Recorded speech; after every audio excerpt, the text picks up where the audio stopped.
Hello students. आज हम अपना nationalism in Europe chapter continue करेंगे। आज हम पढ़ेंगे the French revolution and the idea of the nation. Way French revolution, फ्रांसीसी क्रांति और उसके बाद राष्ट्र का विचार। भाई फ्रांसीसी क्रांति के कारण ही यूरोप के अदर कंट्रीज़ के अंदर नेशन का आइडिया आया, राष्ट्र का विचार पहुंचा। वो कैसे पहुंचा? The first clear expression of nationalism came with the French revolution in 1789। जो सबसे पहले नेशनलिज्म का विचार आया वो 1789 में फ्रेंच रेवोल्यूशन के साथ ही आया, फ्रांसीसी क्रांति के साथ आया। France, as you would remember, was a full-fledged territorial state in 1789 under the rule of an absolute monarch. France, जैसा कि आपको याद होगा, ये फुल फ्लैट टेरिटोरियल स्टेट थी 1789 में। एक एब्सोलूट मोनार्क, मोनार्क मीन्स राजा, एब्सोलूट मोनार्क हम जिसमें कोई कॉन्स्टिट्यूशन नहीं था, जो राजा कह देता था वही होता था। तो Louis Philippe at that time was the monarch of France. तो उसके कंट्रोल में फ्रांस पूरी तरह से था।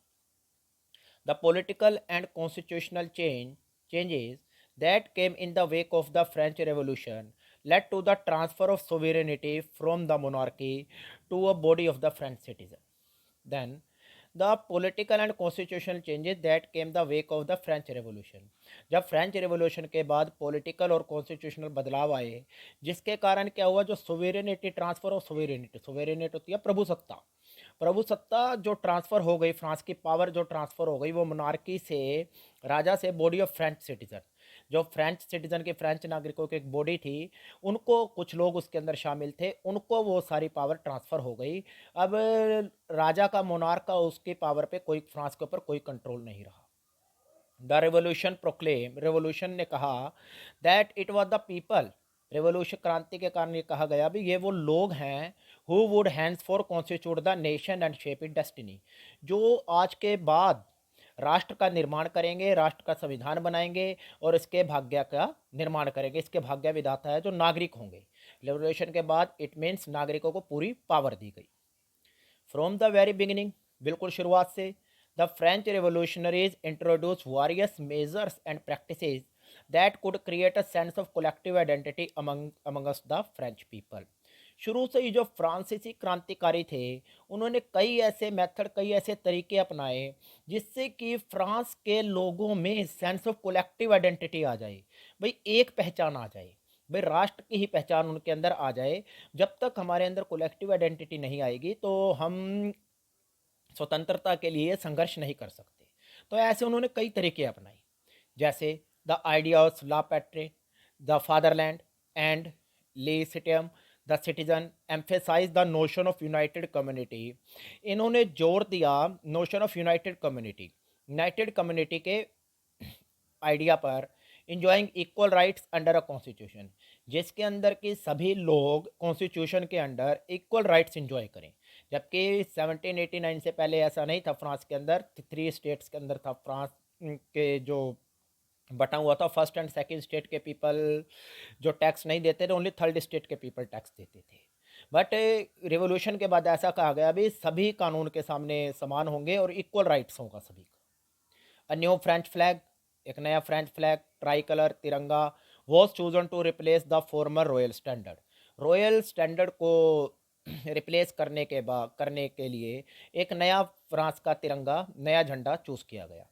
The state general was elected by the body of active citizen, जो स्टेट जनरल थी वो फ्रांस के एक्टिव सिटीजन के द्वारा, उनकी बॉडी थी उनके द्वारा इलेक्ट की गई थी। And renamed the national assembly, और उसका नाम नेशनल असेंबली रखा गया। न्यू हाइम्स वर कंपोज्ड, नई नई कविताएं बनाई गई। ओथ टेकन, कस्में उठाई गई। एंड मार्टियर्स कमोमोरेटेड, कमोमोरेटेड मतलब होता है उनका उत्सव द्वारा याद करना, मतलब जो शहीद हुए थे फ्रांस के क्रांति में लोग, उनकी याद में मेले लगने लगे, उनकी याद में उत्सव मनाए जाने लगे।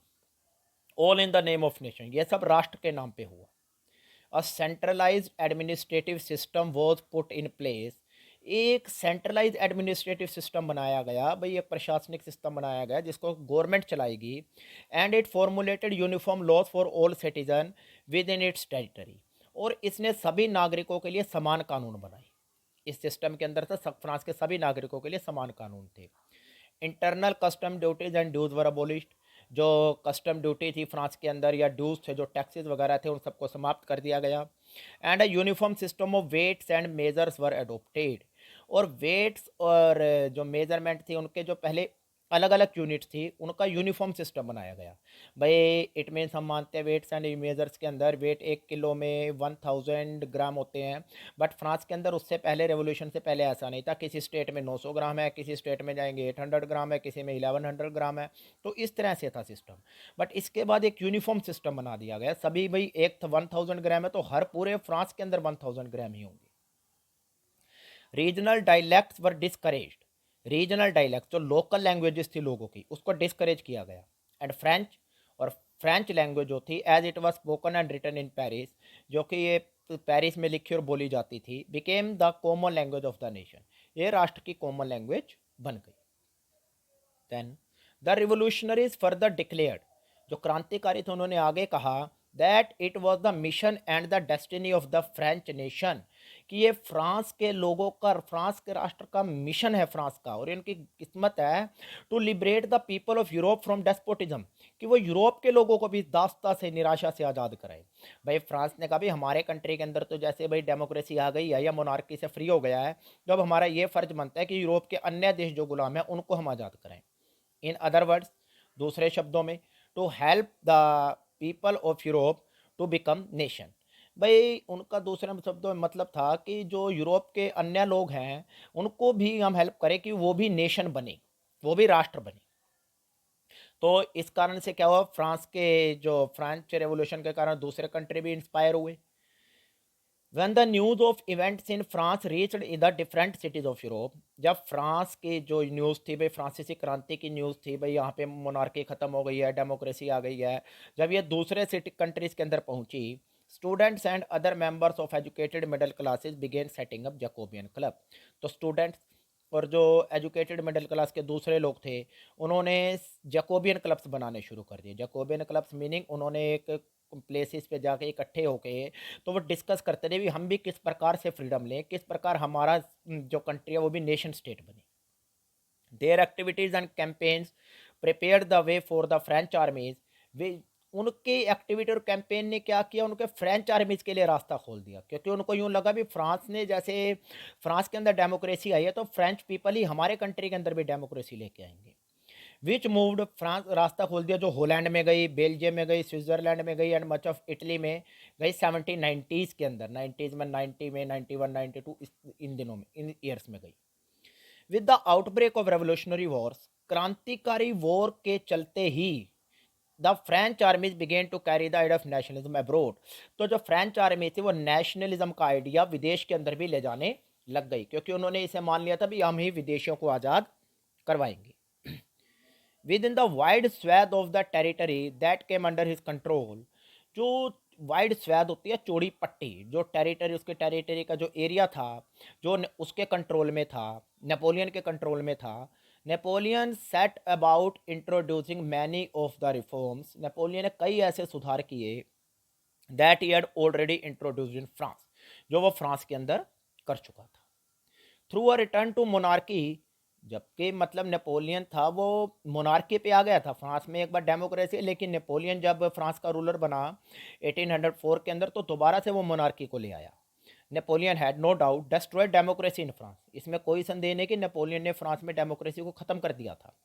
But in the administrative field he had incorporated revolutionary principles, परंतु एडमिनिस्ट्रेटिव फील्ड में, प्रशासनिक क्षेत्र के अंदर उसने कई क्रांतिकारी सुधार किए थे in order to make the whole system more rational efficient, और उसने पूरे सिस्टम को एफिशिएंट बना दिया था, दक्ष बना दिया था, बहुत बढ़िया बना दिया था। द सिविल कोड ऑफ 1804, जो 1804 का सिविल कोड था, usually known as Napoleonic code, जिसको नेपोलियनिक कोड कहा जाता है, did away with all privileges based on birth, उसने जो बर्थ के आधार पर फ्रांस के लोगों को सुविधाएं दी जाती थी वो सब ले ली। Establish equality before the law, और उसने कानून के सामने सभी के लिए समानता को एस्टेब्लिश कर दिया। And secured the right to property, और लोगों के लिए प्रॉपर्टी के राइट को सिक्योर किया। The code was exported to region under French control, अब इस कोड को, जो नेपोलियन ने जो सुधार किए थे, उस कोड को जो फ्रेंच कंट्रोल के अंदर जो भी क्षेत्र थे वहाँ पे ले जाया गया। इन द डच रिपब्लिक में, स्विट्जरलैंड में, Italy and Germany, Napoleon simplified administrative division. अब नेपोलियन ने क्या करा, जो प्रशासनिक डिवीज़न थे उनको सिंप्लीफाई कर दिया, बिल्कुल साधारण कर दिया। Abolish the feudal system, feudal system को समाप्त कर दिया। And freed peasant from serfdom and manorial dues, और जो पेजेंट्स को दास्ता या जो जागीरदारी सिस्टम जो था, मतलब ड्यूज देने पड़ते थे, टैक्स देने पड़ते थे, उनसे पेजेंट्स को आज़ाद कर दिया।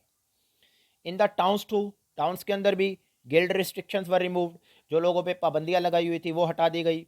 Transport and communication system were improved, transport और कम्युनिकेशन सिस्टम को इम्प्रूव किया गया। Peasants, artisans, workers and new businessmen enjoyed a new found freedom, उन सभी ने नई फ्रीडम को इंजॉय किया। Businessmen and small scale producers of goods, businessmen थे और जो स्मॉल स्केल प्रोड्यूसर थे in particular began to realize, उन्होंने ये महसूस करना शुरू किया कि जो यूनिफॉर्म लॉज हैं, भाई सभी के लिए समान कानून हैं, स्टैंडर्डाइज वेट्स एंड मेज़र हैं, जो वेट्स और मेज़र के सिस्टम को स्टैंडर्डाइज किया गया, पूरे कंट्री में एक ही यूनिट चलेगी वेट्स की और मेज़र की। And a common national currency, और कॉमन नेशनल करेंसी होगी, करेंसी के कारण would facilitate the movement and exchange of goods and capital from one region to another. उससे क्या हुआ, एक्सचेंज ऑफ गुड्स, सामान को और पूंजी को एक एरिया से दूसरे एरिया में भेजना बहुत आसान हो गया। तो इट मीन्स उनके लिए बिजनेस करना बहुत आसान हो गया। However in the areas conquered, जो एरिया जीते गए थे, the reaction of local population to French rule were mixed. भाई जो लोकल लोग थे उन्होंने जो फ्रेंच रूल के प्रति जो उनके रिएक्शन थे वो मिक्स थे। इट मीन सभी ने फ्रेंच आर्मी का स्वागत नहीं किया था, कुछ लोगों ने बाद में धीरे धीरे इसका विरोध करना शुरू कर दिया था। इनिशियली इन मैनी प्लेसेस, जैसे कि होलैंड में और स्विट्जरलैंड में, as well in certain cities, Brussels में, मेन्स, मिलान एंड वॉर्सो में, क्या हुआ, the French armies were welcomed as harbingers of liberty. पहले तो फ्रेंच आर्मी का वेलकम किया गया कि वो हमारे लिए आज़ादी लेके आएंगे, but the initial enthusiasm soon turn to hostility, परंतु जो लोगों का शुरू का जो जोश था वो बाद में विरोध में बदल गया। एज इट बिकेम क्लियर, क्योंकि ये बात स्पष्ट हो गई, that the new administrative arrangement did not go hand in hand with the political freedom, कि जो इनका न्यू एडमिनिस्ट्रेटिव सिस्टम था ये पॉलिटिकल फ्रीडम के साथ नहीं चल रहा था। इट मीन्स क्या, अभी लोगों को एडमिनिस्ट्रेटिव सिस्टम में तो सुधार हो गया, लेकिन लोगों को आज़ादी तो नहीं मिली, वहाँ पे कोई नया कॉन्स्टिट्यूशन तो नहीं आया, वहाँ पे मोनार्की खत्म तो नहीं हुई। पॉलिटिकली फ्रीडम से मतलब है भी लोगों को कोई वोट का राइट नहीं मिला, लोगों को कोई डिसीजन लेने में पार्टिसिपेशन करने का राइट नहीं मिला। Increase taxation, tax censorship, force conscription into the French आर्मीज, अब टैक्स बढ़ाए गए जिन देशों के अंदर फ्रेंच आर्मी पहुंची। सेंसरशिप, प्रेस पे पाबंदियां लगा दी गई, लोगों पे पाबंदियां लगा दी गई, सरकार का विरोध नहीं कर सकते थे। Forced conscription into the French armies required to conquer the rest of Europe, और फ्रेंच आर्मीज के अंदर लोगों को ज़बरदस्ती रिक्रूट किया गया ताकि फ्रांस का जो इरादा था वो यूरोप के अन्य देशों पर भी राज करना था। All seem to outweigh the advantage of administrative changes, ये सब जो एडमिनिस्ट्रेटिव जो बदलाव हुए थे उनके ऊपर हावी हो गया। इट मीन्स लोग एडमिनिस्ट्रेटिव चेंजेस को तो, सुधार जो होता है वो तो भूल गए, अब लोग ये कहने लगे फ्रेंच आर्मी हमारे साथ इस तरह से गलत कर रही है, भाई हमारे लोगों को ही ज़बरदस्ती फ्रेंच आर्मी में रिक्रूट कर रही है, टैक्स बढ़ा रही है और सेंसरशिप लगा रही है, तो हमें ये सब नहीं चाहिए भाई। इसकी कीमत पे भाई हमें जो एडमिनिस्ट्रेटिव चेंजेस हुए हैं उसके कीमत पे हमें ये सब नहीं चाहिए। देन तो आज हम यहीं तक कंटिन्यू करेंगे। तो ये सब फ्रांस के फ्रेंच आर्मी इसके कारण हुआ, जो अदर यूरोपियन कंट्रीज़ के अंदर गई फ्रेंच आर्मी, और पहले तो ये हमने वहाँ के लोगों ने फ्रेंच आर्मी का बड़ा वेलकम किया, उसके लिए मतलब रास्ते बनाए, बट धीरे धीरे लोगों को समझ आया भाई फ्रेंच आर्मी का आना हमारे लिए फ़ायदेमंद नहीं है, भाई इससे हमारे कंट्री में एडमिनिस्ट्रेटिव चेंजेस तो आ गए हैं, बट हमें पॉलिटिकल फ्रीडम तो नहीं मिली, जो हमें पॉलिटिकल फ्रीडम मिलनी चाहिए थी वो तो हमें नहीं मिली। तो नेक्स्ट पार्ट में हम इस चैप्टर को आगे कंटिन्यू करेंगे। Thank you.